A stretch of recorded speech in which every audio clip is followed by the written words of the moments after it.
In order to select the most perfect woman to be queen, the king spent a fortune creating a set of pure gold molds to test the physiques of the 3 candidates. They are Anna, the heroine of Sao Paulo, and the Serpent of Egypt. Subtitles provided by the Amara.org community. In this way, the king was unable to make a decision immediately and had no choice but to use the molds to test the 3. The molds featured the most perfect body proportions and also had 108 zeros attached. During the testing process, whoever caused the bell to ring would be ruthlessly eliminated. What the king did not expect was the princesses were all meticulously trained by their respective nations and had been under strict control of their figures since childhood. The 3 passed the mold test effortlessly. Becoming a queen requires more than appearance. Extraordinary wisdom is essential. Accordingly, the king began a second test, having the Grand Master pose a seemingly impossible question. The 3 princesses possessed unparalleled beauty. Their intelligence was also top-notch. When faced with the Grand Master's questions, the 3 responded fluently and were even able to provide answers from different perspectives. Left with no other choice, the king had to proceed to the 3rd test. He ordered a table and filled it with 3 wine glasses. He told the princesses that one contained deadly poison, indicating that to become queen, they must have extraordinary courage and luck.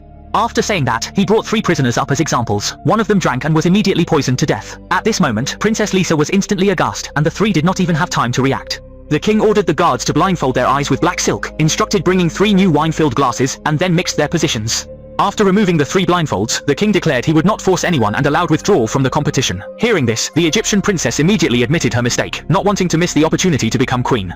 Only Princess Anna and Princess Lisa remain as candidates, both risking their lives and refusing to back down, showing they will continue the competition. Princess Lisa seeks greater courage, takes the first step and approaches the table. Although she aspires to become the exalted queen, facing such a situation even the proud her feels somewhat at a loss.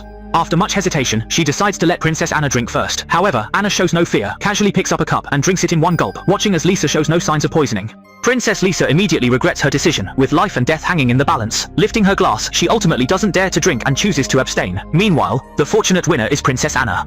Under the astonished gazes of everyone, lifts a second cup and drinks it in one gulp. Before anyone can react, she also drinks the last cup. Witnessing this, everyone is dumbfounded, realizing that the clever Princess Anna had already acted.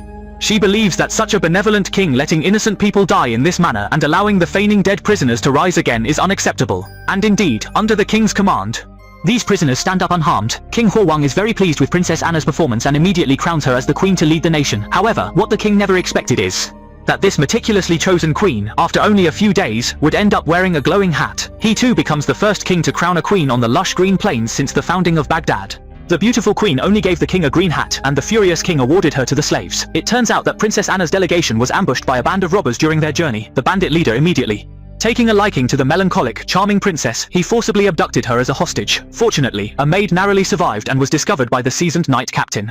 Upon receiving the news that Princess Anna had been kidnapped, he immediately led the knights to launch a pursuit. After a period of arduous trekking, they finally spotted the robbers' traces. Rake ordered a full-scale attack. The robbers tried to resist, but how could a ragtag army stand against regular forces? Quickly, they were slaughtered, losing their helmets and armor. Sensing danger, the robber leader hurriedly covered Princess Anna. He then hid at a strategically defensible hillside. Nick and his men could only chase them to the foot of the mountain. After some reconnaissance, they realized the terrain was perilous. A frontal assault would result in losing at least half of their troops.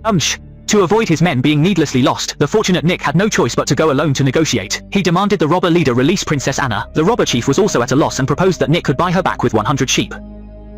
The robber leader signaled that he could swallow his anger first. However, with just one glance, Nick was deeply captivated by the princess's unparalleled beauty and immediately agreed to the deal. After the robbers left, Nick couldn't resist unveiling Princess Anna's veil. He was instantly mesmerized, and the princess similarly took a liking to the handsome knight captain. The two, fueled by intense passion, soon engaged in indescribable acts within the dimly lit cave. The next day, Nick took on the mission of escorting the princess to Baghdad to participate in the queen election. Before entering the royal palace, Princess Anna wished to elope with Nick. She did not want to become any kind of useless queen, but Nick believed that such an action would inevitably anger the king of Baghdad. It might even lead to a war between the two kingdoms. Considering the greater good, the two had to make sacrifices. Although Nick was unwilling, he could only helplessly watch as his beloved entered the palace. In the end, Anna successfully won the queen election and became the king's consort. Witnessing this, Nick felt a piercing agony. Being unable to be together was more painful than death. Since that day, Nick became languid, spending days in brothels drowning sorrows with alcohol. They thought they would never see Anna again in this lifetime until the day the delegation planned to return home. However, Anna's maid had come of age, and it turned out that Anna wanted to see Nick one last time before his departure.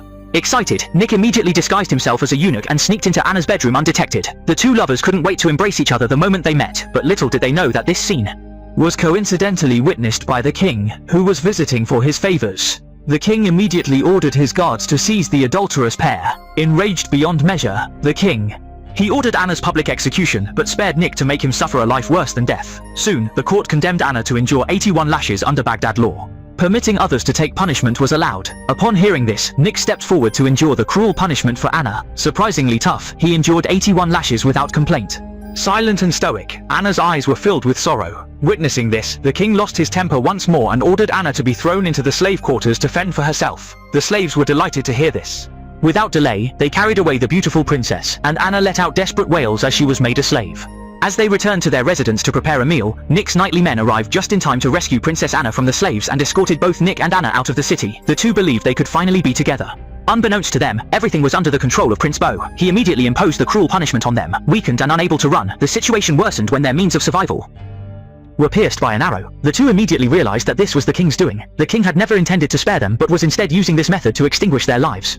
After losing their water supply, the weakened Nick couldn't hold on and fell, unable to walk. Heartbroken and feeling helpless, Anna had no choice but to leave Nick behind. Anna set out alone to find a water source, but just as she located one, the king appeared and told her that if she gave up Nick, he would let bygones be bygones, offering for her to return and continue as the noble queen. But Anna was resolute. She loved only Nick in this life and would never be any kind of shallow queen. But just then, the king threw a bag of gold bricks at her and then said that he would come back sooner or later. Anna was baffled by this move, but soon she understood what was going on. After much difficulty, the two arrived at a town, but to their surprise, he couldn't even get a single sip of water here.